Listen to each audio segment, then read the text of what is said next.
Dans cette église de Souvigné-sous-Vallon, nous avons également la chance d'avoir de nombreux vitraux signés Kuckelbecker et Jacquet. Alors on va s'intéresser en particulier à la famille Kuckelbecker parce que l'histoire de cette famille est à la fois émouvante et caractéristique justement des trajectoires propres à ce 19e siècle qui va permettre à certaines figures d'émerger. Alors qui sont les Kuckelbecker? Eh bien c'est une famille, 2 frères et une sœur, qui viennent d'Allemagne. Ils étaient employés à la manufacture de porcelaine de Munich et ils viennent au Mans attirés justement par l'aura dont dispose désormais la cité mancelle dans le domaine de la peinture sur verre. Nous sommes là au tout début du 19e siècle, dans les premières décennies, dans les années 1840-1850.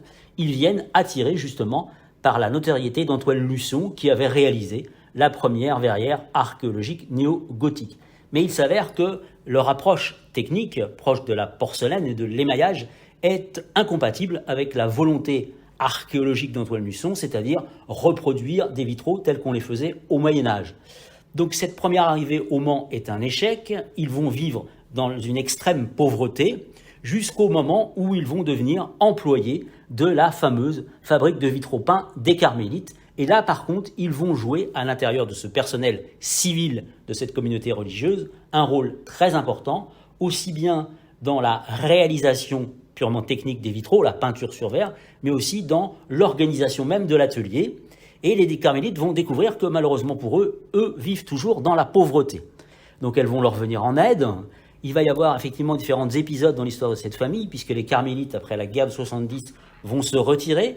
Elles vont vendre l'atelier au neveu de la mère prieure, Édouard Ratwitz, qui va continuer à s'appuyer justement sur le savoir-faire et le dévouement de cette famille Kuckelbecker. Lui-même se retirera en 1879, fortune faite, et c'est là qu'arrive la famille Huchet, qui était partenaire de la fabrique du Carmel du Mans depuis le début, mais qui visiblement ne pouvait pas travailler avec la famille Kuckelbecker. Il y avait des divergences à la fois techniques et, on dirait, philosophiques, ce qui fait que la deuxième génération des Kuckelbecker va quitter la fabrique de vitraux du Carmel du Mans pour créer sa propre entreprise, l'atelier Saint-Joseph.